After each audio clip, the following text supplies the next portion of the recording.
Blog Talk Radio.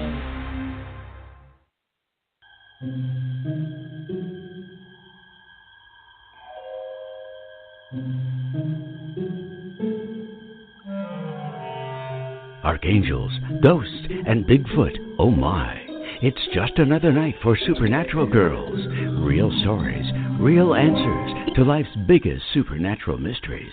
And now for another exciting interview with paranormal experts from this world and others.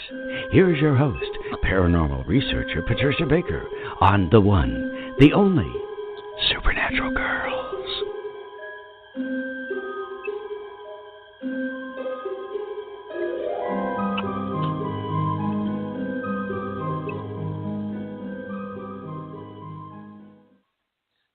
Welcome, everyone, to another exciting episode of Supernatural Girls Radio. I am your host, Patricia Baker, and I'm here with my co-host, Patricia Kirkman, PK, all the way from Tucson. How are you tonight, PK? Doing very well, thank you, my dear. And yourself? Oh, I am doing very well. The sun's been shining. I've been planting my garden plants. It's a good day. That's a very good day. I'm watching mine dry out already. Now I just got some giraffes planted in the front yard, and it's been so hot they're withering on me. So I'm going to have to do a little extra TLC for them this year. Yeah. Oh, I hate seeing the plants wither like that. I feel so bad for them, but I'm glad you will give them some tender, loving care. Good for you.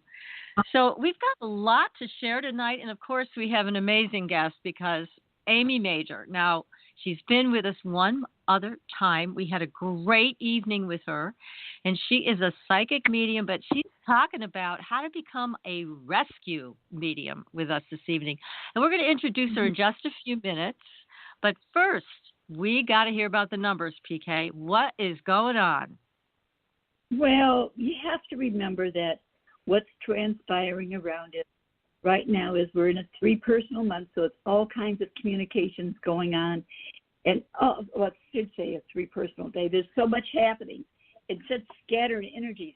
You know, part of what's been taking place this year, universally, everyone is working on a very ultra-sensitive side. And this month, they're working on the spiritual side, the learning and teaching side, and both of them, it's like pulling taffy. We're going 2 different directions at once. Every time we let go, it snaps back, but it's basically covering the same thing. It's all about our sensitivity and our emotions. And on that, you can add the fact that it's difficulty sleeping at night, which doesn't help any of us, or most of us, particularly if you're in a 7-month as well as a 7-year. So we're having a lot of people jumping around. But for right now, there's a lot of creativity going on around all of us in a lot of communication. But we're also going to be given information that's going to be extremely important for us, not just us today, but we're getting bits and pieces. It's like somebody's walking around throwing the cookie crumbs. Pick them up, look at, see what's there. There's more coming, a lot more coming. Well, outside of that, I was going to say, outside of that, the best thing we could do is keep our fingers crossed that there's a little bit of niceness coming back from one to another, because we need that so desperately right now. You know, you're right. We really do. It's not fun to watch people treat other people badly. So it's nice to know we have some possibilities here to turn this around. I hope everybody will put their energy in that direction. That would be thrilling, wouldn't it? Yes, it would. Yes, it would. Well, you know what? They could also contact you and find out about what their dreams mean, because dreaming is so very strong for everyone this month. Well, thank you for saying that. You know, that's my big love in life, and my passion is the dream world, and also helping people to understand their dreaming life and what their dreams mean. It's really not that hard to learn. So, yes, people can feel free to contact me. You can find me on our website, supernaturalgirls.com, or you can message me from Supernatural Girls Facebook page. And also for you, PK, if people want their own personal numerological reading, they can find you also on the website, supernaturalgirls.com, and on your own site, which is patriciakirkman.com. And they're able to schedule right from your website, right? How convenient is that? That's great. It's about as good as it gets, kiddo, for both of us to be able to get here with God. I know. You can reach us so easily, and we are here to support your enlightenment and making life better for everybody. That's what this is about, expanding your consciousness, learning new things, all of those great things. Did you see this one, Yeah. PK? I sent it over to you. Yes, It's so I did. wild. You got to tell somebody. You got to tell them about it. It's just too weird. I love this stuff, though, as you know, and you do too. The Mandela effect. Now, we've been looking for an expert to come and talk to us about this, and we haven't found one yet because this is such a new topic. And people are reporting all of these different Mandela effects all over YouTube, etc. But this was a nice article that we found in mysteriousuniverse.com, and it's about the Mandela effect in movies. So did this blow your mind? The Wizard of Oz. This is so iconic. Now, the famous line when Dorothy says to her dog, Toto, right? Toto, I don't think in Kansas anymore. Except, guess what? With this Mandela effect, it's not the same. Now it's saying, Toto, I've a feeling we're not in Kansas anymore. Now, that may sound like a small thing, but it's not, because so many people remember it differently than what's actually in the movie right now. So this is just everybody's mind who's involved in this and who's watching this closely. Now, there's another one, another glitch, and this is about the flying monkeys. Now, those things were damn scary. I remember watching this when I was a kid. And the Wicked Witch commands her army of the flying monkeys, and she says, fly, my pretties, fly, right? Remember that? I sure do. Except now it's fly, fly, fly. It was never fly, fly, fly, right? It was fly, not that I my remember. pretties, fly, yeah. So, I mean, look, I am waiting for somebody to explain this one to me. But this is, I mean, there's just glitch after glitch. People are finding these things and they're reporting on them. And it is mind-boggling because it's not just one thing. I mean, it's over and over again in so many different movies. Now, even in E.T., the extraterrestrial, Spielberg movie. Right. Now, when E.T. says, phone home. I mean, who does not remember that? Phone home. Now, he's saying home phone. That doesn't even make sense. Now, what's not at all? I mean, it makes no sense. Nope, it doesn't make sense at all. And Crazy. This is a good one. This is a good one. Hannibal Lecter in Silence of the Lambs. Now, remember, he says, hello, Clarice, right? That was a big, major line. But now it's just good morning. Where did that come from? Somebody's tricking us. Somebody's pushing us into another dimension. I don't know. It's a parallel world. It's not the way I remembered it. That's for sure. It is not at all the way I remembered it. And there's so many other glitches. Now, everybody, I want to, again, send you, Paige, because the entire article is there with some cool photos and more stuff, like from Star Trek. Now, who does not remember Captain Kirk saying, beam me up, Scotty, right? It's always been that. Except it's not there anymore. It's gone. So he doesn't say that. So in this new reality, Beam Me Up Scotty is missing. Now, I clearly remember Beam Me Up Scotty repeatedly. And now it's just gone. It's just gone. So, again, so many things to read about on the Facebook page. We have also more UFO information. Take a look there. Lots of exposés that have come to light. Take a look. It is great stuff. Make sure you follow us on Facebook so you can keep up with everything we're doing. But This Mandela effect stuff, we have got to get somebody on to talk about it because it's so fascinating and so scary at the same time. How tenuous is our reality that these things that we remember have changed and changed pretty radically? So I don't know. I think it'd be a great show to get somebody to talk about that. What do you think, PK? I think that's a great idea. I just wonder if Gone with the Wind, if they're going to change that phrase. Yeah, it may be changed. Yep. Yeah. We better find out. Have to look at that online and see if somebody picked it up on YouTube or something and found glitches there. It's just crazy. But, one of them that really got me last year, and I was working with a group of interns, and we were looking into this, and the Freddie Mercury song from Queen, We Are the Champions. And then there's a tag to We Are the Champions of the World. Except, guess what? Of the world is missing in the song. So it's now We Are the Champions, and that's how the song ends. Now, I don't remember it that way. Do you? I'm afraid I don't. And that's scary. My very young interns, they didn't remember it that way either. They were just so upset that the song was changed. So, I mean, it's all different age frames. It doesn't matter how old you are. I mean, if you remember something, that we all remember the same way, it is shocking to suddenly get this out in the open and see that, wait a second, the song is different today. Very weird. So we're going to have to talk about this more on the air.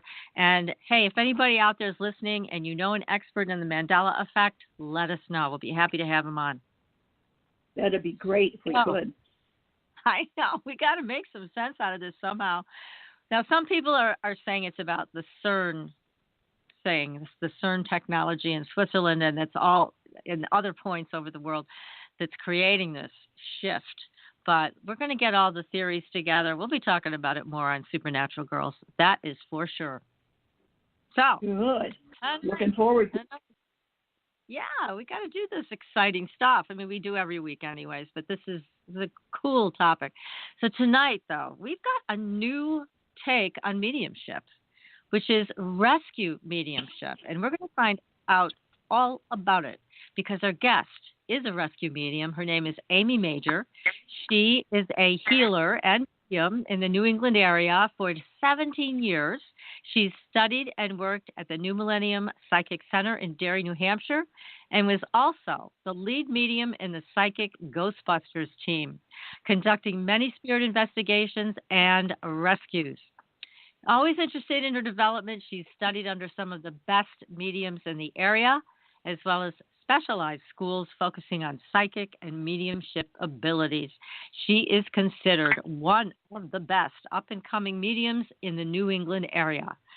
So we have Amy with us tonight. She's got a new book out, and we're going to really dig into it. So, Amy, welcome to the show. Thank you for having me. It's awesome. I was trying so hard to contain myself when you were talking about The Wizard of Oz, because that's actually my favorite movie ever. Oh, so I actually have a picture of the Wizard of Oz on my wall right now. I'm like, ooh, that's my movie. Make sure you hang on to that picture before it starts changing. My goodness. Oh, I know. Really? Yes, I definitely will. I have tons of stuff, so I'm going to hoard it all. If you notice it shifting, you better call us and let us know so we can report back to our audience on this one. But yeah, it was a great movie. One of my favorites, too.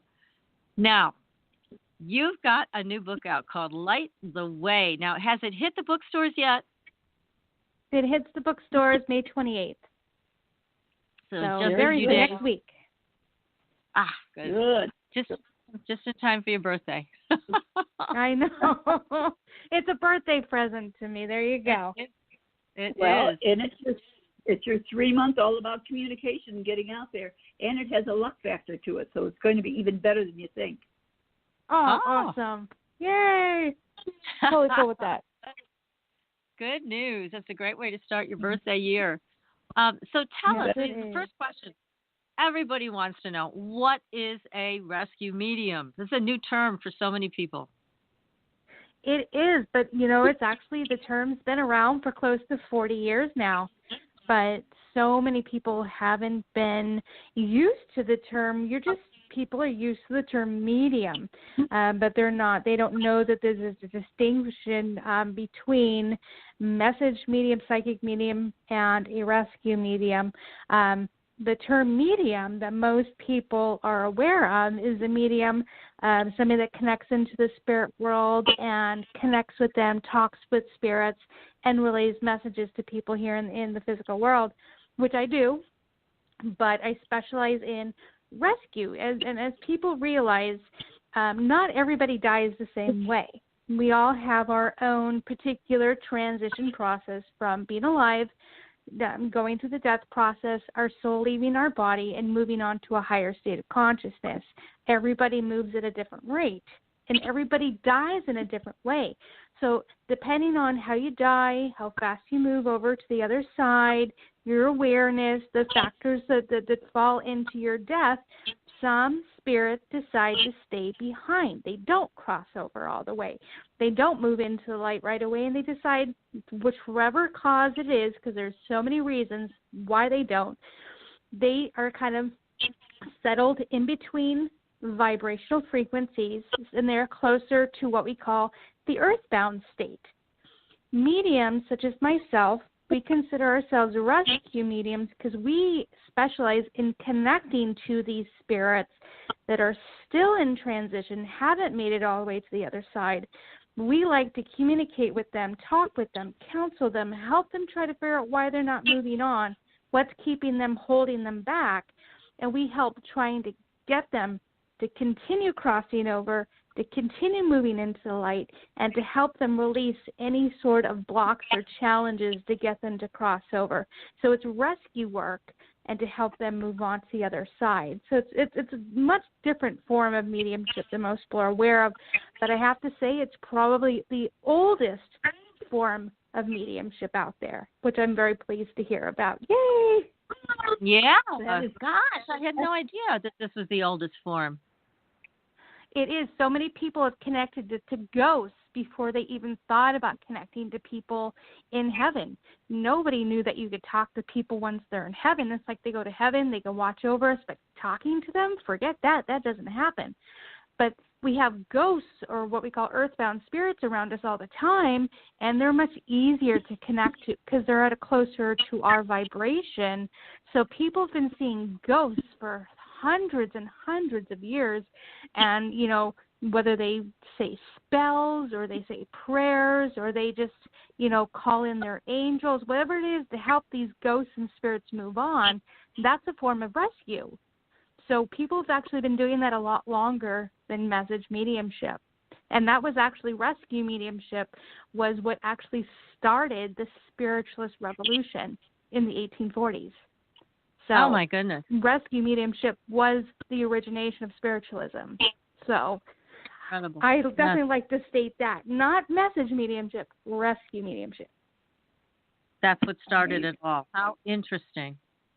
Now, give us an example. It's like somebody calls you and says, we need your services.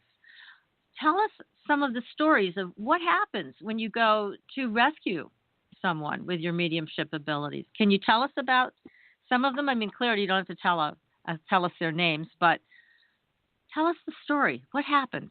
Quite often, so many people know that they have a ghost in their house or restaurant or place of business, or maybe they just walked by a place and it feels really eerie to them. And I keep feeling like someone's watching me or someone's here, but I can't see anyone. Who do I go to? Well, you can't call Ghostbusters because they don't really exist. Who can you call? So they usually call it mediums that specialize in this type of work, which is rescue work. And so I get called into places, and I have to kind of go and evaluate what is going on. There are so many factors. It may not be a spirit. It may be an energy cluster, a projection, could be an entity, could be just a residual imprint of an event that took place. So I kind of have to do an investigation and evaluation of the space. From there, if I do decide, okay, there is a spirit here, they are earthbound, let me now connect to them and let me find out why they're here. So I might take some time to kind of communicate with them through whichever clear ability is the strongest for that particular medium. For me, I sense, I feel, I see, and I hear. So through all of those abilities, I talk to the spirit. Okay, now I know why you're here. Now I'm going to see what I need to do in order to get you to release yourself from the earthbound plane. What can I say? What can I do? How can I help this spirit understand that they need to move on? So when I'm walking around the dwelling and I'm talking with the earthbound spirit, I'm usually explaining myself to the people that are alive, explaining what I'm sensing from the spirit. And sometimes it's just kind of like, hey, the spirit just wants to let you know this. Is this okay with you?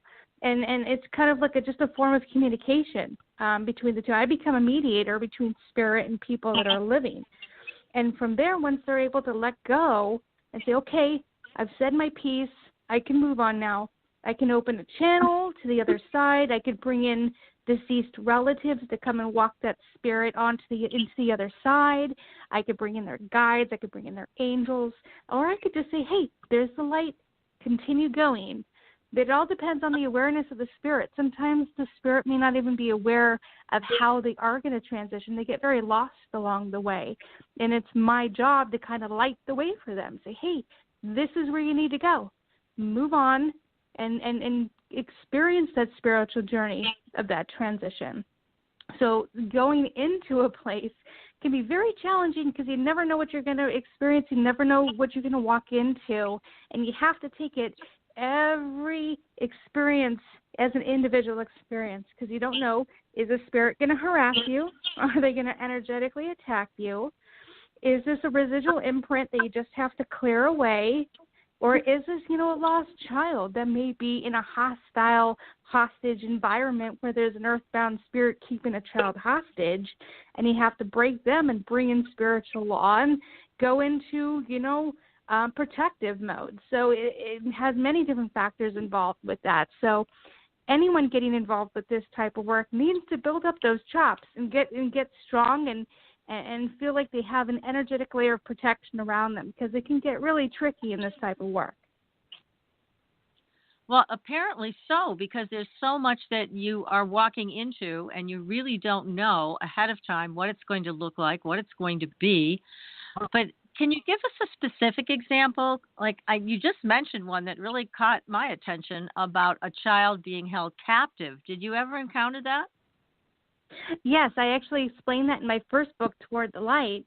One of the most profound rescues I did was there was a woman who was taking pictures in a cemetery.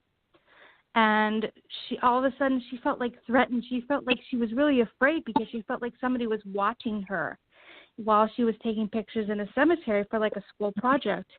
And she started seeing this image of the lower half of a girl with her shoes and the face of a man. And she didn't understand what was happening. So she just kind of left the cemetery and didn't know what to do from there. She went home and then felt like she was being attacked. She was having nightmares. She was feeling as if she was being choked. She was having panic attacks. And she kept seeing the image of this face of this man throughout her apartment. So she calls in my team.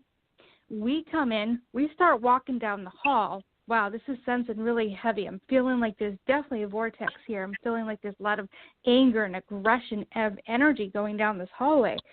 She steps out of her room, out of her apartment, and the spirit physically manifests through her skin and projects outside of her body. And like you see this gray mass of energy on top of her looking at us. And like it stopped us in our tracks, and we're like, what the heck is this? And I'm like, okay, God. Stop. We forgot. I didn't even think of shielding myself. I'm like, that's it. Go back in. I'm not ready yet. So we put up our energetic shields, and we're like, okay, let's regroup here. Now that we know we're going in under the attack, we're not going in necessarily to rescue because we don't know what's going on just yet. We walk into the apartment. She's got 3 vortexes going on. She's got a cat cowering under the bed. shaking, terrified, and she's standing there with this entity projecting out from her. So, okay, this entity or this spirit is now inside her. It attached to her at the cemetery. So my coworker and I were like, okay, tag team, what are we going to do? I start connecting into the vibration of two spirits in that room. First spirit is a man in his 50s. He's alcoholic, abuser. And then I start seeing he's a pedophile. He's attacked girls. He's raped girls. He's murdered girls. Not only that, but he did that to a specific little girl around the age of 7. And I saw this little girl standing next to him wearing a white dress with black shoes, long brown hair, and she was terrified. She would not leave his side. And then from there, I saw he had raped her, killed her, and is now keeping her hostage next to him and not letting her go into the light. Oh, my God. So that was the first time I'd ever seen a hostage situation. It was about 15 years ago, and I'm like, oh, my gosh, what do we do? And that's when I called in what I call spirit police. Spirit police are spirit guides on the other side that oversee spiritual law. We all know that we all have free will. That is a spiritual law given to us by God. Now, this hostage situation was allowing it, so this girl did not have the free will to get away. He was taking that will away from her. Therefore, I was allowed to bring in the spirit police because spiritual law was being broken. From there, I had my energetic healer doing Reiki and all sorts of energetic cleansing work on the woman who had the attachment. I had to break the child free from this negative spirit that was not only attached to the little girl, but now attached to the woman who was in the cemetery. Once I was able to break them free, I was able to bring in the mom of the little girl. And that feeling, I can't even begin to describe the unconditional love between mother and daughter, and knowing how grateful that mother was to me for helping her daughter escape this capture. And they just embraced themselves, and you could feel the glow of their love in this apartment, and everybody started to cry. It was the most amazing experience you can imagine. She grabs the little girl, embraces her, and takes her straight into the light. And the spirit that was attached to the woman in the cemetery was really pissed. He was not happy. He had just lost his victim. And from there, we're like, that's it. He's not ready to cross. He just wants to continue attacking other girls. We're putting him in lockdown. Down means those spirit police that come and watch out over spiritual law, they can take him to a spiritual holding area to do some reconstruction, some healing. It's kind of like a jail for spirits that are not behaving. And they put them in lockdown for a period of time to try to get them to change their mind. Most of the time that doesn't happen, but they still take them and they still take them out of the woman so that she no longer has the attachment. From there, we cleansed the apartment. We cleansed her. The cat came out from under the bed, closed up all the vortexes, and everybody was happy. But we couldn't even imagine something like that happen. I never even heard of a hostage situation until I saw that happen. And I was like, oh my gosh, I now know rescue is going to be my life. I'm going to help not only people that have attachments here in the physical world, but spirits that can't get away from other spirits. And happens so often What you can't even imagine. What an initiation for you. This is just an incredible initiation to the work of rescue mediumship. But I have to ask you, because I'm getting these text messages right now from listeners. Now, you describe a person who is a monster, who has hurt so many people. Where's hell in this place? I mean, is somebody like that, do they ever go to a place that we've known to be described as hell, taken into some dark underground area and left there where they belong? I like to call it the lower realm. Because if you think of realities as a vibrational frequency and density, then the lower realm is a much lower frequency than us here in the physical realm. can go down into a lower frequency, which is nothing but pure negativity. We like to consider it hell, but other people just like to think of it as a new reality based on the absence of God and the absence of love. And within that realm, within that reality, people can get lost in it and lost along the way and feed into their own negativity and become the mirror image of the pain and suffering that they went through. So it is a very dense, very dark space to be, but one in which they choose to go. It isn't condemnation. It isn't a place that they're sent to. It is all about their will, and they want to be there. Wow. Well, we are learning so much tonight. Yes, yes. So we're going to take a very short commercial break. Everybody stay tuned. This is a great show with Amy Major, and we will be right back.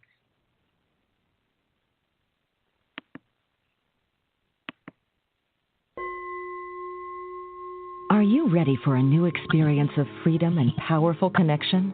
Would you like a positive, effortless change in your life? Then come to CosmicFusion.com, where we offer the most advanced energy clearing and expansion techniques in the world, with a quantum vortex energy to activate your divine blueprint and life's purpose. When your soul leads the way with cosmic fusion and quantum vortex energy, you can break clear of past difficulties and blocks with the power of the source. With cosmic fusion, the source energy does the work for you. It's easy and effortless. Listen to our free meditation right from our Cosmic Fusion website, the Cosmic Code Meditation.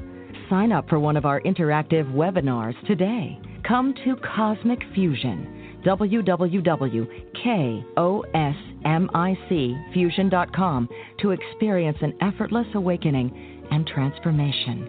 Are you ready for an upgrade? Are you ready for a new experience of living in the fifth dimensional magic and powerful connection? Then visit CosmicFusion.com today. CosmicFusion.com. Your property tax bill. Have you seen it lately? It's frightening. Your property taxes are going up while your home value is going down. It's time to fight back and win. For the real truth about the property tax system, get attorney Pat Quintilian's book, Are You Getting Screwed on Your Property Taxes? How to Find Out and How to Fix It. Attorney Quintilian answers all your questions and gives you the facts you need to fight a property tax bill that is spiraling out of control.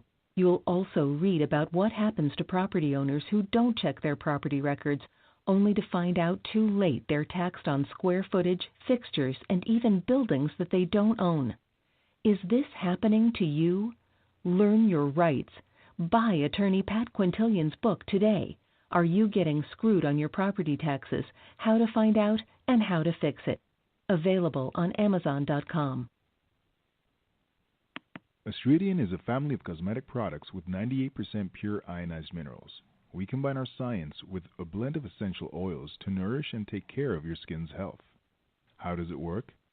All Astridian products contain the proprietary redox technology, having the capability of simulating an ionic zinc-copper superoxide dismutase effect. This free radical scavenger currently in your body has been diminished by toxins and the daily stresses of life. It is a perfectly balanced mineral complex that all $200 an hour dermatologists, their professors, and ancient history have proven. Redox technology is a process of reducing the skin's oxidation by transferring electrons from a radical state to a stress-free normal condition. Oxidative stress is a form of cellular aging, and as science has proven, a precursor to disease. The free radical theory of aging states that organisms age because cells accumulate free radical damage over time. Damaged cells are not beautiful, but healthy cells are. The Astridian family is presented in 4 different uses that cover unique benefits to your body. They are the Essential Anti-Aging Series, the Multivitamin Series, Sports Series, and Professional Series. Regain your youth with the power of Astridian. Visit www.astridian.com and inquire. Use the code SUPERNATURAL and receive a 10% discount on your first purchase. Astridian, the beauty of being healthy. Welcome back, everyone, to Supernatural Girls Radio. I'm your host, Patricia Baker. I'm here with my co-host, PK. And our guest tonight is Amy Major. Excuse me. Amy is the author of a new book called Light the Way. We are talking about rescue mediumship. Wow, this was such an exciting story you just shared. What did you think of that, PK? Were you on the edge of your seat? Yes, then all of a sudden I hear you clear your throat, and I remembered what Amy said earlier. Yes. We start clearing your throat if there's something there. You could have an entity attached, and maybe that's what we should talk about next. What do you think? Amy, you have the ability, to scan somebody and basically see if they've got an attachment and where that attachment is and what it is. So tell us about that. Well, actually, most people would be frightened to hear how common attachments really are. In many different scientific theories and within the studies of other metaphysical studies, 80% of the general population has some form of an attachment in any form of energy. Now, that could be a spirit attachment. That could be an energy cluster that's manifested. It could be an entity from another realm. It could be an ET. It could be an energy cord of connection that has manifested into a projection. Many different forms of energy can be embedded into 80%, and 80 is on the low end. They're thinking closer to 90%, especially with the negativity going on in the world. But think about 80% of people have some form of attachment. I have the ability, I never knew I had this until I started developing my gifts, but I have the ability to kind of look through people like X-ray vision, to look into their body and see, well, this doesn't belong to them. This is an energy with its own intelligence that's separate from them. From there, I go into that energy and I find out what the intelligence is. Is it a spirit? Is it an energy? Is it an ET? Is it an entity? What is this that's embedded inside people? Now, it may not be inside people. It may be sitting on top of their aura, and I can actually physically see the energy of this entity or attachment sitting on their aura. And from there, I'm like, dude, you got to get cleared because you have all this energy sitting on your aura, all this embedded energy into your chakras and into your body that need to be cleared out. And most people are walking around not even knowing that they have it.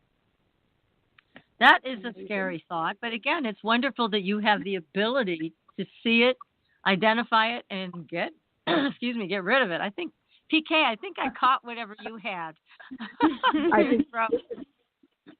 Anyways, but yeah, it is so exciting because now there's a way to deal with this stuff and a way to identify it. Can you give us a specific example of somebody that you cleared and what happened? Well, one of my latest ones is a woman that I've been working with for about a year now.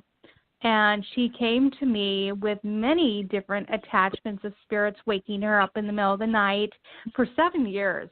And she's recently noticed that some of these spirits are just kind of crossing into her apartment, and she doesn't know why. It's kind of like crossing at a crosswalk, and all these spirits are coming into her space. Not only that, but they're attaching to her. So she came to me going, I really think I have a few spirit attachments. I could see them in my vision. I could see them when I go to sleep at night, and they're standing over my bed. I don't know what to do. From there, I'm like, yes, you certainly do. I can see it in your vibration. I can see these energies. I can see them in your throat, in your neck, in your stomach, in your sacral chakra. I can see them embedded deep within you. From there, we would just do a spirit attachment cleansing. But the thing is that after cleansing, I'm like, okay, what else is going on? Why do you keep attracting these spirits? And come to find out, in her neck, she created, or the spirits created, an energy vortex, which is a door to another realm. And these spirits were coming through a vortex that was created and embedded in her neck that she never knew about. So all these spirits coming into her apartment weren't coming from an outside source. They were coming from within her. So oh my goodness. it was amazing, and we had to go in and try to figure out how to close, because this vortex allowed spirit to come into our apartment and then create another vortex of energy in her apartment. So she had two vortexes going on without even realizing it. And she's like, why do you keep attracting all these spirits? And she just knew the spirits keep opening up new doors. You keep clearing them out. They keep opening up doors and letting more in. So finally, when we realized we had to close the vortex, that door in her neck, we realized that kind of stopped these spirits from coming in again. But the funny thing is like you kind of think, okay, why her neck? Why did she have a vortex there? And the thing is, as you go into her vibration, you can see, well, there's a wound there. There's a wound in her aura. Why is there a wound? Well, there may have been something of a medical illness she may have had in this life, or it could have been a medical illness in another life that she brought that karmic wound in with her. And from that wound, it created a kind of a denseness and a weakness in her aura, which allowed the spirits to create that vortex. This wasn't the only case I saw. I was working with another guy who had a vortex in his shoulder due to a bullet wound of a past life.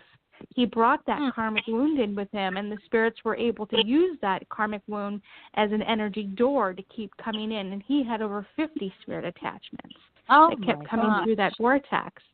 So I'm finding all these doors and vortexes manifesting from people from old wounds from past lives. So it's happening more and more frequently, and I'm seeing it very often. And I wonder why. Why is it happening now more than before? What do you think's going on? Well, people have a few theories. I believe in two. The first theory is, as we ascend, as evolution entails for us as souls, for humans, our consciousness is changing. As our consciousness changes, we raise our vibration. It's the higher vibration, the New Age theory, that our consciousness is changing to a higher frequency. In that higher frequency, we're now sensing and seeing energy that we have never seen before. We're now moving into the vibration of earthbound spirits, of these attachments. We're moving into their realm. We've never been there before. We've been in a much denser vibration. So now we're moving into their realm. We can see them. They can now see us. And now that they see us, they want to know everything there is to know about us. So therefore, they're attaching like crazy, not just to hurt us, but to learn from us, to feed off of us. They're like, dude, we like your energy. We're going to try to take a little bit of that ourselves. So they're using us as hosts to gain strength and to learn more about a different species. Another theory, why we have so many earthbound spirits attaching to people, and it goes again into the theory of evolution of our consciousness. As souls, we were very young before. As young souls, when we die, we always did what was told of us. When you die, your guides came, said, okay, we're taking you back into light. That's where you need to go. This is what you need to do in order to progress into another life. Fine, great. We're new souls. We'll do what we're told, just like children do. As we evolve, we have now become adolescent or teenage souls. Because of this teenage theory, what do teenagers do? They rebel. They think, as our souls believe, we know what we're doing. We've gained enough knowledge and experience that we want to explore more. We want to know and experience something new. We don't want to always do what we're told. We want to do it our way. And from there, when we move into the transition period, we're like, you know what? I've gone into light every single time. I want to see what it feels like to roam for a while. I don't want to move into the light right away. I want to stay behind. I want to see my family grow up. I want to see the world. I want to stay behind. I'm not going. As we continue to evolve and we become older souls, when we die, we're going to be like, you know what? we were told to go into the light because that was the right thing to do. We've become wiser. And as we become wiser, we're going to go straight back into light because we understand that is the natural progression of souls in our transition.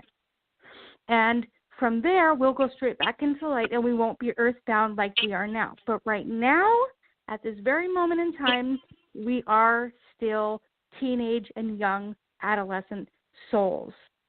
And we are going to rebel like crazy. And from there, who knows what can happen. The spirit world is kind of going through chaos, going, okay, we need more rescue mediums to come in and remind these souls that they need to continue moving into the light because they're really not listening right now. And we need someone to come with authority and tell them what to do because they're not listening to their guides. Wow. So teenagers are just as bad on the other side as they can be here. Absolutely. I know what I'm doing. I'm going to do whatever I want. I know everything already. Yeah, right. But you know what? We don't realize that. If you think about the population, the planet of humans on the planet, look at what we're doing to the planet. Look what we're doing to each other. Does that look like wise souls to you? Not at all. Does that look like teenager souls?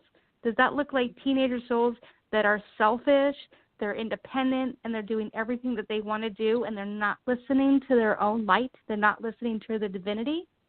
We do have an awful lot of old souls that are coming into this world with a higher vibration. They're spiritual teachers. They're mediums. They're intuitive light workers. We are the older souls that are trying to control the chaos of the younger souls. And it's really off balance right now, but we're doing the best we can. Yeah, these are two fascinating theories. And going back to your first one, I really agree with that we're moving into their world and they are seeing us, as you mentioned, and getting very curious about us because our vibration is changing. And I think that is right on the money. I agree with that wholeheartedly. How about you, PK? Do you see that too? Oh, heavens, yes. And I'm just fascinated by the fact that it doesn't matter how young we are or how old we are, we got problems. Yes, but thank goodness for people like you. Yeah, but you, PK, people so much help with your numerology, and Amy, you're helping so many people with your rescue mediumship. But these are very, very critical areas that need attention. Now, you are also training people in how to do what you do. Do you do these classes in person? Do you do them on Skype? Tell us more about that. I do a lot of these classes in person because I kind of like to explain a lot in detail, and then I take them on a field trip where I get them to have hands-on experience. But I couldn't do that for so many people around the world, so that's why I wrote the book Light the Way, is to give kind of like a field guide and my class in a book that explains to people how to become a rescue medium. I have been told, and I promise to eventually do it, that I need to create webinars or some form of chat online to be able to have people answer or ask questions online and that I could help people from a remote area. I do plan on doing that, and I probably plan on doing it through my Facebook group, Rescue Mediumship. Those who are interested in learning about rescue mediumship can be added into the group on Facebook, and from there they can ask all sorts of questions in the rescue realm, and we have mediums that do rescue from all over the world that give advice in that way. Oh, that's excellent. So do you also have a website you can tell people to go to? Yes, they can go to my website, amymajor.com. From there, they could find out about my book, the videos I've been in.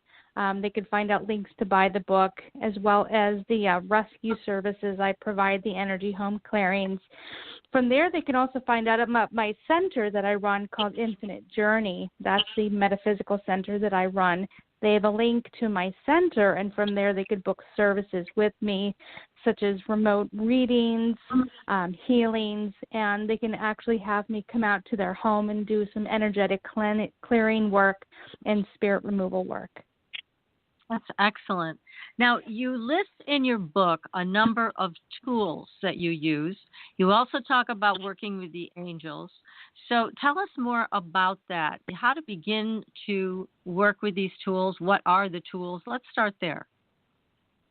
A lot of the tools are really going to be based on your own personality. Tools are individually, and they have their own personality just as much as you do. So if you're a very grounded individual, you're very much into earth energy, you're going to be attracted to crystals, feathers, smudging, salt, salt crystals, and salt rings around property. You're going to be interested into the elemental energy. For those who are more spiritually inclined, you're going to be interested in more of the singing bowls, the crystals, the higher vibrational crystals. You're going to be interested in sound therapies, prayers, connected in with angelic energy. So it really depends on your personality, the type of tools to go to. Me, I love music. I've been doing music since I was a kid. I used to play the trombone, and I used to sing. Not anymore. And now I'm trying to learn bass guitar. So I'm very much into music. So my guides know that. So I like to use high frequencies with sound in my clearing tools that I use. I'm very much connected into shamanic practices. So I do a lot of smudging. I use a lot of crystals. I use sound bowls, again, with the sound therapy. A lot of people use to like all sorts of tools. In my book, I have a list of many different tools that you can use that all pertain to your own personality and the things that you kind of gravitate towards. Whatever you really want to do, you just want to make sure you raise the vibration.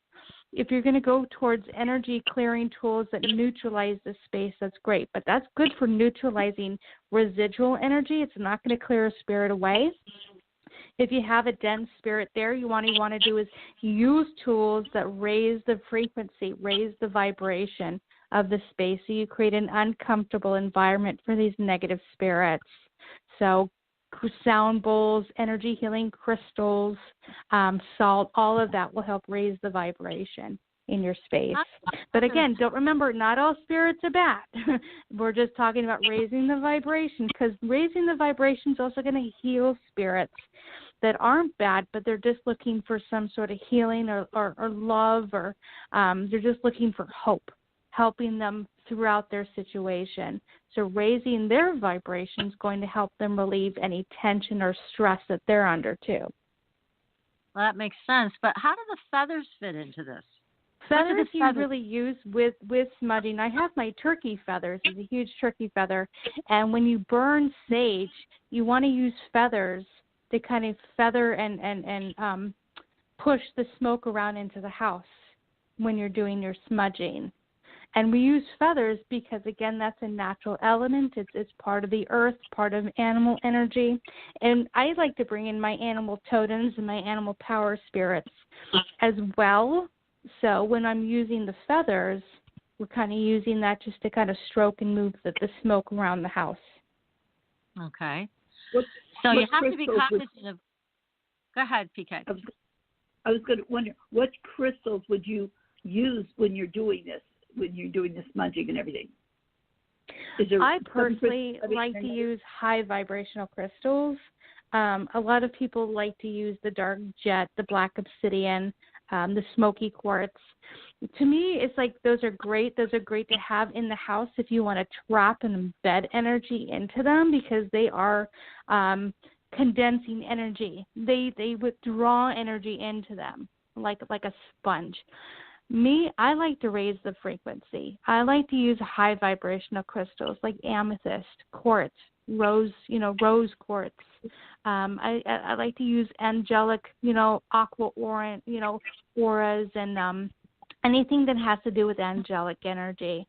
I mostly just use quartz because quartz is my go-to, because quite often I'm leaving crystals behind with the homes that I cleanse and clear. And if I left amethysts and everything with them, I'd be losing a whole lot of money. So I kind of just take a very high vibrational quartz that I leave behind with people. We got to get into the angels, and I think that's going to be a longer discussion. But you like Archangel Michael, right? That is one of your favorites in working with mediumship and rescuing and healing. Is Michael your favorite? Did I read that correctly in your book? Actually, Archangel Gabriel is the angel that I work with the most.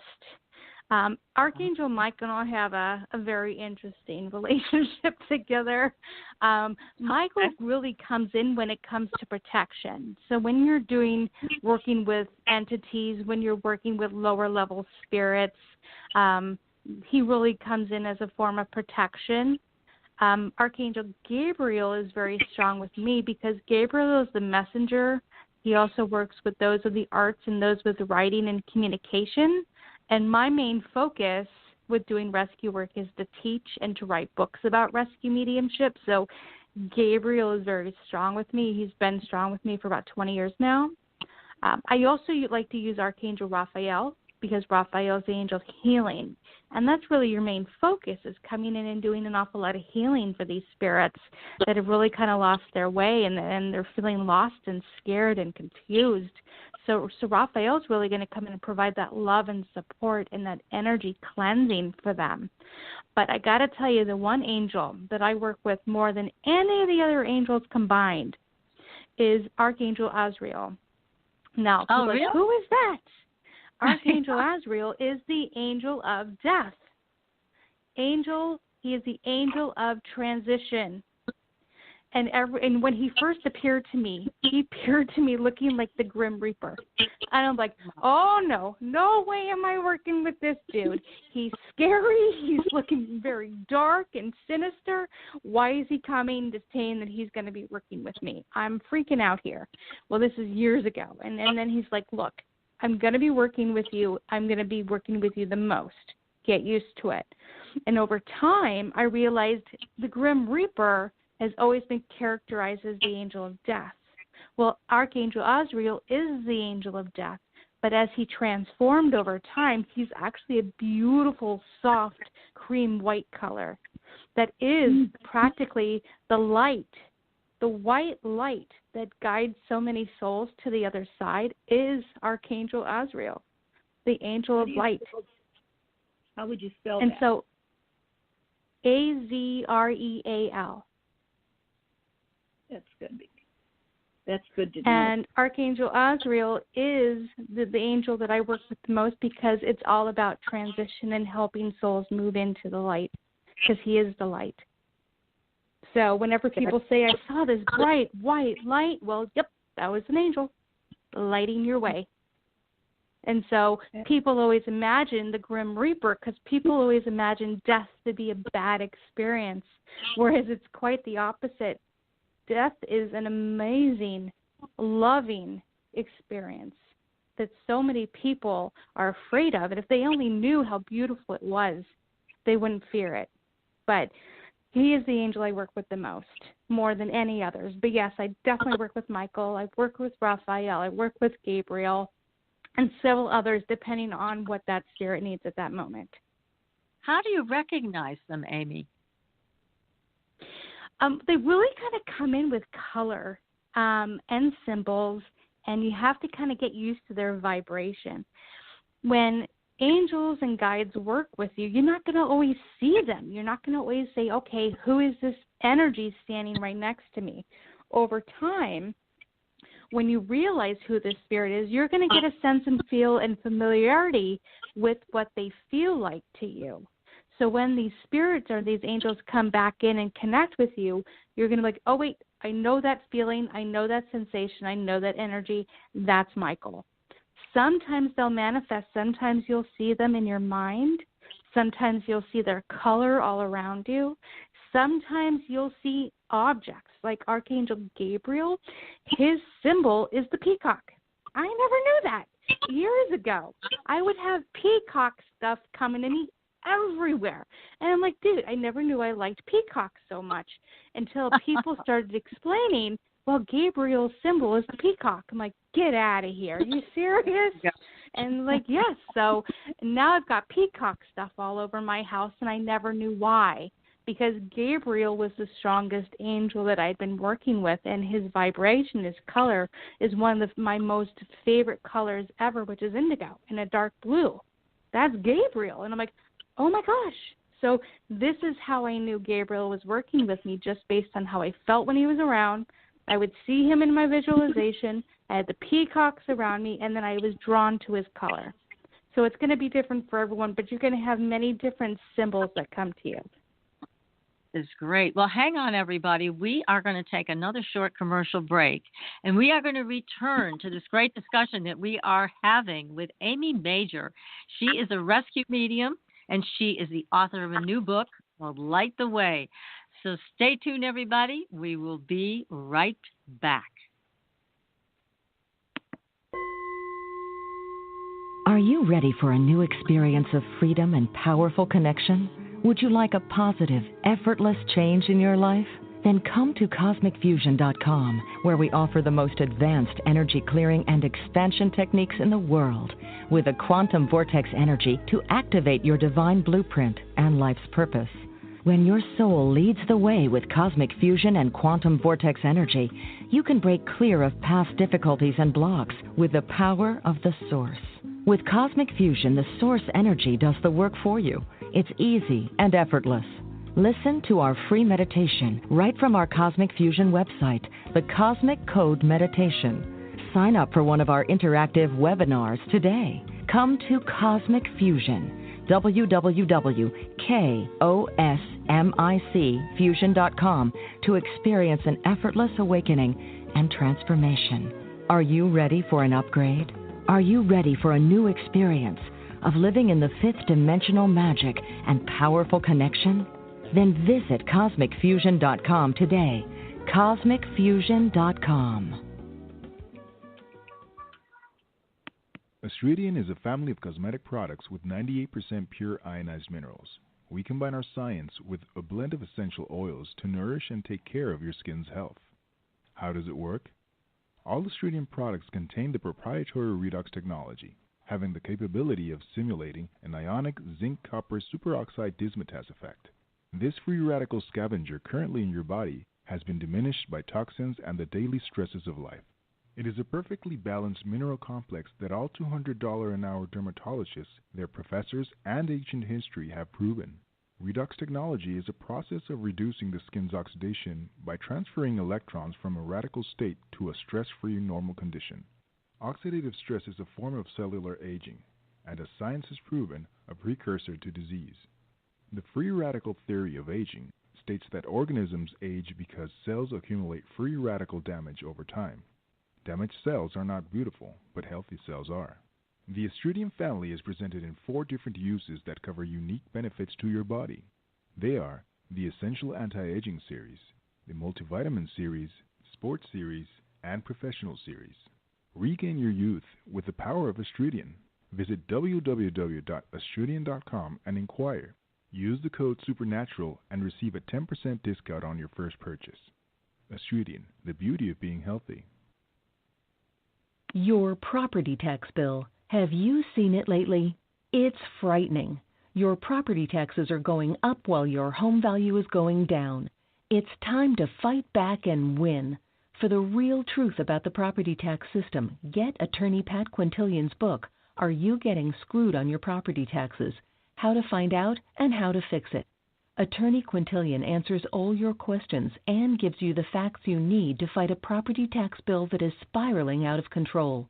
You'll also read about what happens to property owners who don't check their property records, only to find out too late they're taxed on square footage, fixtures, and even buildings that they don't own.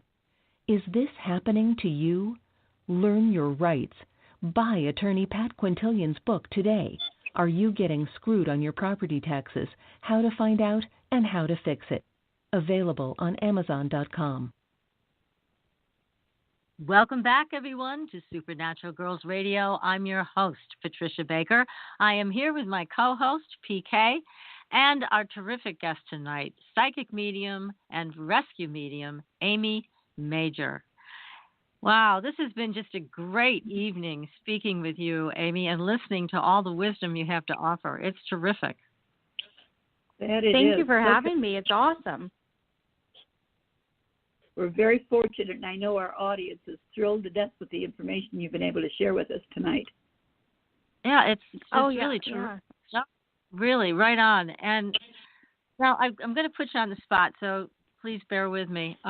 You're also a medium that communicates with spirits on the other side, correct? So if somebody called you and said, I'd like to have a reading with you, you would still do that kind of work. Yes, of course. Most half the work that I do is what I call message mediumship, which is the psychic mediumship, connecting to those who are on the other side.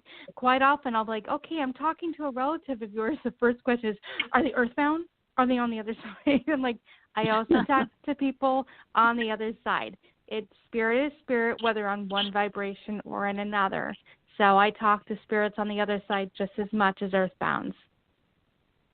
Well, here's what's been happening. Since we got on the air tonight, I have been feeling a presence, and the presence is of Becky Andreasen, who was a co-host with us until she passed. Mm-hmm. And we miss her very much. She was also very talented as a psychic medium, but she is right here. And I was wondering if you could please say hello to her and see what she's got to say, because apparently she's got a message and I'm not picking up on the message. So she's bugging me to talk to you.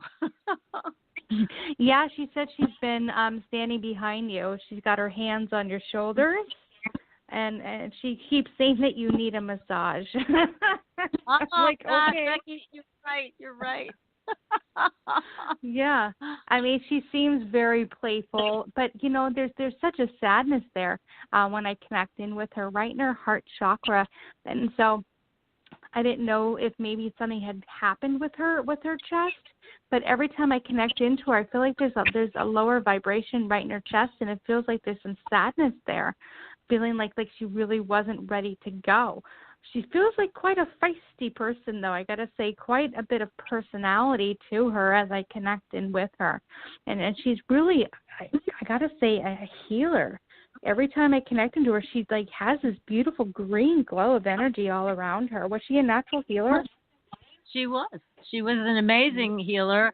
And I do agree, and I think you do too, PK, with everything that you're saying, Amy, because I know Becky didn't want to leave. She was enjoying her journey with us as a co-host. She was enjoying meeting all the guests and being able to express her own creativity and her own talent as a psychic medium. Unfortunately, she had esophageal cancer and it had metastasized. But I just felt her so strongly. When you got on the air, there she was. So is there anything we can do to help her with that sadness you feel in her heart center?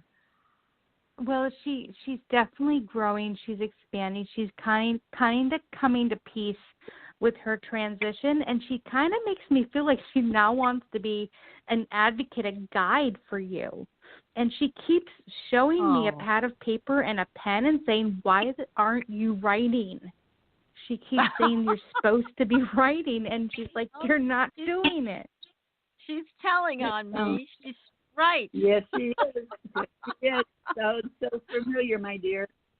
Oh, God. Becky, you're giving away all my secrets here.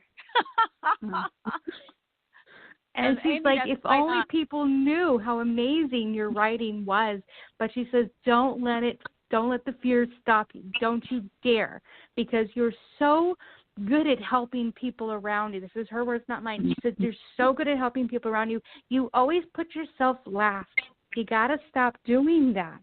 And she says, you're a teacher. You're a guide for so many people. And it's time for you to kind of step into the spotlight of teaching. And she's like, you got to write. You got to write. You got to write. And so she's almost putting the pen in your hand. And she's like, I know it's a metaphor, but she's like, she's going to make sure you don't stop, because she says you have a way of getting sidetracked. She said, not anymore. Yeah. Gee, I wonder how that happens. Oh, my God, Amy, what a beautiful message from Becky. And it's right on. I mean, I know that that's exactly what she's saying, and I so appreciate you being able to convey that. And, wow, you are 100% right on about Becky. And I mean, both PK and I, we loved her with all our heart. I mean, she's an amazing woman, and we miss her. We miss her terribly. Yeah, Many people, but she's like, you know, there's nothing to miss because she's right there with you all of the time. She's like, even when you don't want me there, she's there with you. And she said she likes to sit on the end of your bed often. So I don't know if you feel like something at the end of your bed, but she likes to sit there a lot. I do feel that. Yes, and I always think it's the dog, but then I get up and look and it's not. So Becky, that's you. Okay. Yeah. Oh, what a wonderful, wonderful conversation. Thank you, Amy, for facilitating that. Oh, my pleasure. She's very fun. I gotta say, full of energy. She is. She's always been fun, and I guess that stayed right with her even when she passed.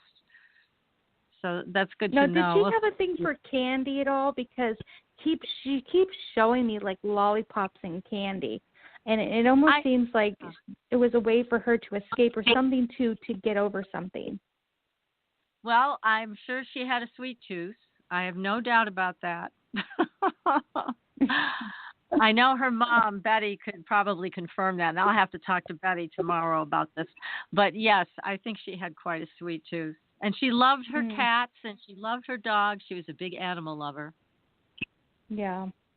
Yeah, she's still with them all the time. She is such an amazing soul, I got to tell you, as I connected with her. She really is. And she's got this thing with her hands. She keeps moving her hands around like she wants to, like, massage your feet or something. She's just all about energy with her hands.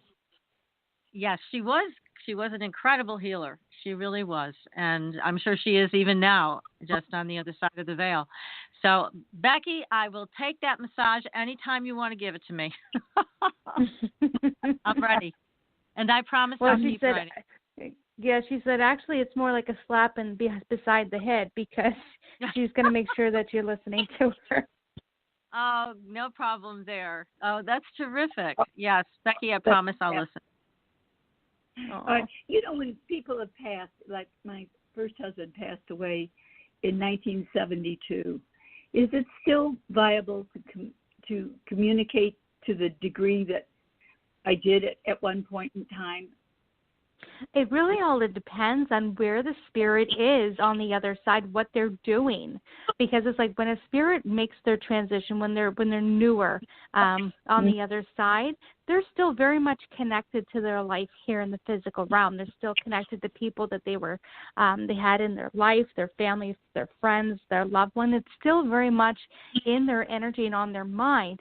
Now, the longer they are on the other side, that gives them time to go through their life review, connect in with their soul families, go back to school, learn some new awareness and knowledge.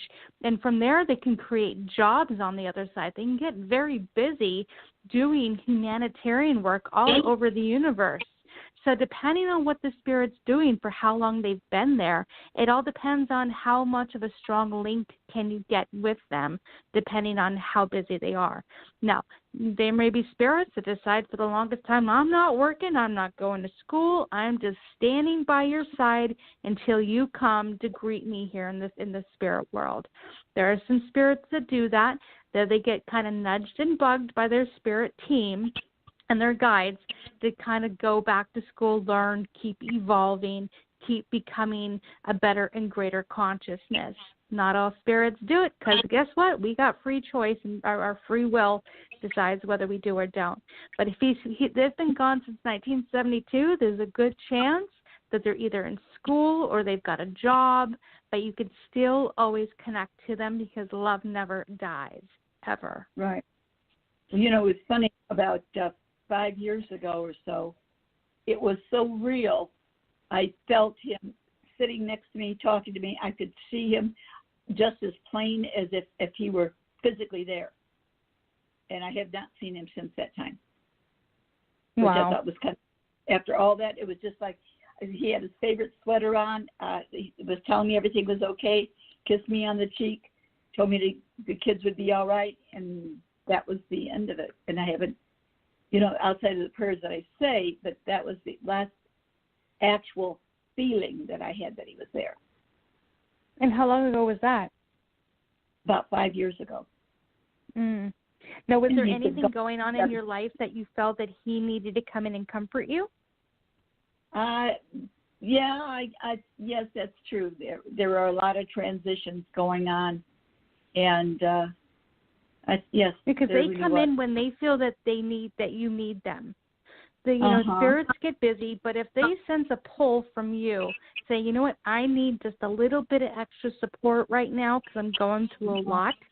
Spirits can sense that from the other side. They'll get pulled into your vibration, and they'll be around you just to let you know you're not alone. You're never alone, but they just want to come in and remind you, don't worry, you're not doing this alone. That's good to know. That's very good to know. I've always known that he had been there, but like I said, that was so strong. The presence was there. You could feel the bed moving down. He sat down and to talk to me, and I mean, it was surreal. Those are gifts. Those are amazing gifts that we all have to cherish when they happen. And sometimes it just reminds us of our connection, because we sometimes forget along the way of our connection that they're still there. Because people here in the physical world, we like to see things. We like to sense and feel things. We're physical beings. We need to be reminded of that. And spirits forget. They're not in the physical realm. And just by being around us, they forget we need that physical connection. And every now and then they get reminded of it, and they come just a little bit closer to connect to us in a physical way. And it's usually when we need them the most. So never give up, never stop connecting to them. Well, that's good for everyone to know. That way, regardless of whatever is transpiring, there's still hope, opportunities, and possibilities. Absolutely. This is so fascinating. This is great. What a great show. Amy, we're so glad you're here with us. Now, you talk in your book about protection. And you mentioned it at the beginning of the show also. How do people do protection for themselves when they're going into an environment where there may be some type of entity that may not be friendly? Well, they really need to start learning about shielding. And when we say shielding, it's for me kind of like I always say, shields up, Scotty. You've got to put your energetic shield up. I use a lot of Star Trek terms in my work, but it's like, shields up, Captain. And I'm like, okay, let's put our shields of energy around us. Let's put our energetic links on where we're not going to be dominated by a heavy energy around us that's attacking us. So we have to reaffirm our power. We have to reaffirm our vibration and our connection to divinity. We have to reaffirm that we know we're stronger than them. We have our free will, and there's nothing they can do that can harm us in any way that we don't allow. So having confidence, understanding free will, and understanding that the power of your own energy is enough to protect you in any circumstance. Now, quite often we get our vibration lowered by certain events, such as a breakup, a loss of a loved one. We're stuck in traffic. We don't like our job. We're unhappy with our life. We've gained too much weight. All of these things impact us in a mental and an emotional way that affects our aura and our vibration. It lowers it. What you need to do is keep your vibration strong. Think good things about yourself. Think good things about people around you. Have unconditional love for each other. Have confidence in yourself. Believe that anything is possible. All of these things keep your internal frequency high. The higher the vibration you reside in, the less protection you really need, because nothing can harm you if you stay in your own power. And everybody needs to learn that. Great lesson. Now, when you talk about shields up, do you mean to visualize anything in particular? I know some people like to visualize mirrors around them, and it just feeds back any negativity that might be coming their way. Do you have a certain shield that you envision when you use that technique? I don't use mirrors. It's a reflective energy. Sometimes the energy that spirits are projecting out to you can be pain and suffering, and you certainly don't want to reflect that back onto the spirit. They have enough of that. You're trying to heal them. So you don't want to push negativity back into them unless, of course, you're feeling threatened and they're attacking you. Most spirits aren't trying to. What I like to do is I like to start at the core, which is your heart center, your heart. Start at your heart chakra and just think of the one thing that creates the most love and joy in your life. And imagine and just sense that and feel the joy that radiates from your heart by that single thought. With that single thought, I now want you to spread that feeling of joy and love out through your heart and expand that out through your entire body so your whole body can feel that joy. And once your whole body is filled with joy, I now want you to spread that out and push it out through your body. And I want you to just surround your whole energy of your body and encase it in that cocoon of love and joy, as if you're shining this beautiful light from within, from your heart and pushing it out throughout your body. And you're now sitting in a bubble of pure love. After you've done that, I now want you to form a crust around that bubble of energy with whatever color you feel is going to protect you. You can use Archangel Michael's color. You can use an indigo blue. You can use silver. You can use red for power. You can use gold for God. You can use silver for protection. You can use whatever color you want, but just encase your beautiful bubble of love with this protection color. And from there, you've formed a shield of protection, of love, of light, and of a vibrational frequency of protection and strength. And that's all you need to do. Fabulous. Well, that sounds great. Yeah. Go ahead, PK. I just am amazed that, if we think of everything as being so difficult, and yet as you're explaining it, Amy, it gives you the feeling of reassurance and positivity that we can all step into this light and make it work. This is something everybody can do every day, not even when they're feeling like they're being threatened by spirits or energy. Mm-hmm. We're walking around as balls of energy, relating and connecting to other energy. And sometimes everyone that you encounter during the day isn't necessarily an energy that you want to take in and take into your own aura. So you need to shield yourself every day, and so you can control whatever frequency you allow in and which ones you don't. You don't have to allow negativity to get to you. You can't control what happens to you. You can only control how you react to it. And from there, your whole environment can change based on the way that you think about your life and about yourself and others. Also, this shielding that you just taught us how to do, it can give you a moment to step back from the drama that you might be encountering. I don't really feel, it's very rare that I've ever felt threatened by a spirit, but people, that's another story. So you bring up a valid point. Why not use this level of loving protection every day in your daily life? Oh, yeah. I mean, most of the negativity comes from the physical realm. We have to deal with all of that. That is true. We really do. So this is a good way of basically transforming ourselves and our own response to what occurs in our life. It's a beautiful way to do that, and I like that a lot. So thank you for sharing that. It's a good one. Oh, you're most welcome. Everybody should do it. Try to do it on a daily basis. And just think, visualization isn't easy at first. It's kind of like just having a daydream and you're imagining this happening from within your body and feel like, how do I visualize this? Like, how do you just think of something? I like to give an example. I just want you to close your eyes and visualize an apple. And when you do that, what does the apple look like? What color is it? How shiny is it? What size is it? What type of apple is it? This is a visualization practice that you can use. Where you see and sense that apple is where the art of visualization starts. All you have to do is imagine something in your mind and then create an extension from that. Transform it into something.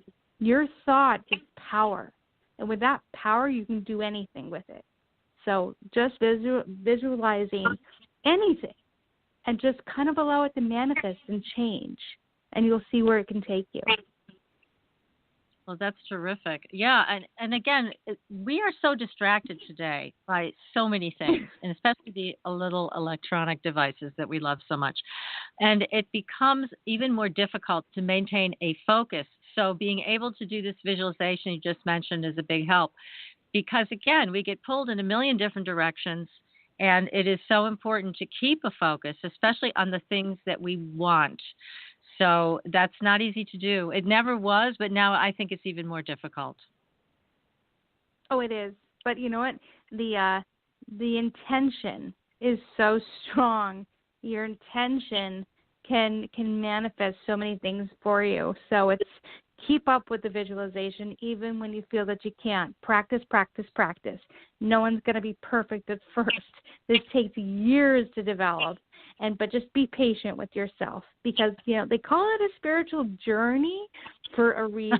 It's not a race. Oh, darn. It's not a spiritual moment. Nope. I know. There's so many different things that we need to learn. And again, you've been able to teach us so much just in the time that we've spent on the show tonight. It's been great. Now, please, again, Amy, tell everybody your website.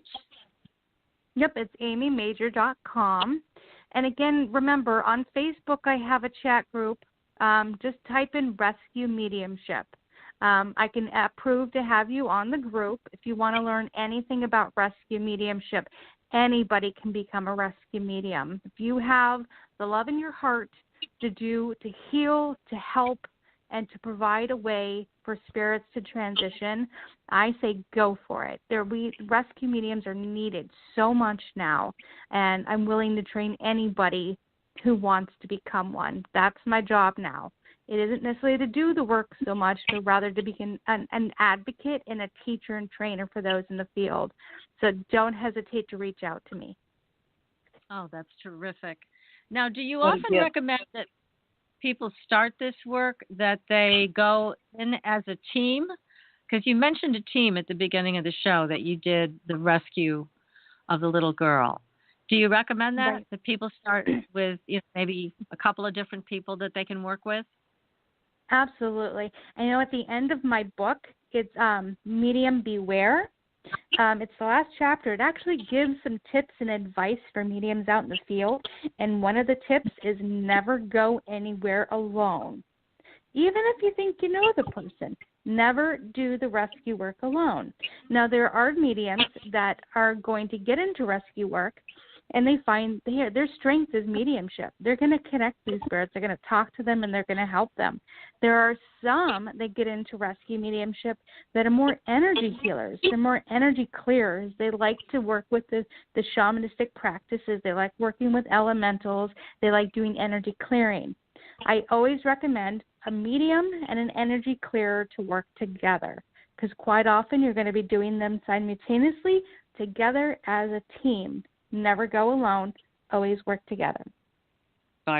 Great advice. Again, the name of the book is Light the Way, everybody. It is going to be available next week. Mm-hmm. You can go to amymajor.com and make your plans with Amy if you want to become a rescue medium. She's the go-to person for this. And Amy, thank you so much. This has been a great show. We can't thank you enough. Oh, thank you. And if anybody wants to go on Amazon.com, my book is available for pre-order, so they can order it now. I know a lot of people have already. It's probably going to be sold out as soon as it gets released. So if you do want a copy of the book, I would go and pre-order it now because it will take a few weeks for them to restock it. My book, Toward the Light, my first book, is out of stock. But you can try to find the books on barnesandnoble.com as well. They have a few copies available. Terrific. Well, thanks again. Thank you so much for having me. It was awesome. You girls are just wonderful. Thank you so much. Oh, Thank you. This has been great. All right, everybody. Next week, we are going to be talking about the Enochian language and angels and John D. All that great stuff. So that's next week. Until then, we'll see you on the Blue Highway. Good night, everyone. Good night. Thanks for listening. Tune in next week for another radio adventure with Supernatural Girls.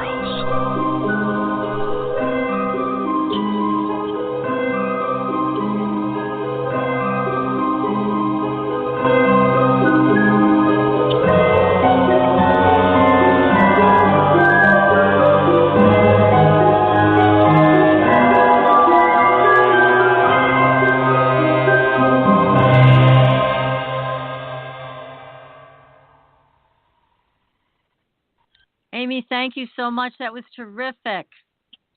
Thank you so much for having me. Well, we're going to have to have you back. I'm sorry, what was that? I said it's definitely, you're a delight to have and to work with. Oh, thank you so much. Thank you for the numerology information in the beginning. I really appreciate that. I have been told the A definitely stands out, so I've definitely heard that before. That's a good More one. than you know. But it's also your salvation. Yep. That's great. It definitely is. Well, have a good But night, and we will talk to you again, I'm sure, very soon. Well, thank you so much for having me. I really appreciate it. You guys have a wonderful night. Thanks, Amy. Take care. Good luck. Okay. Bye-bye. Bye.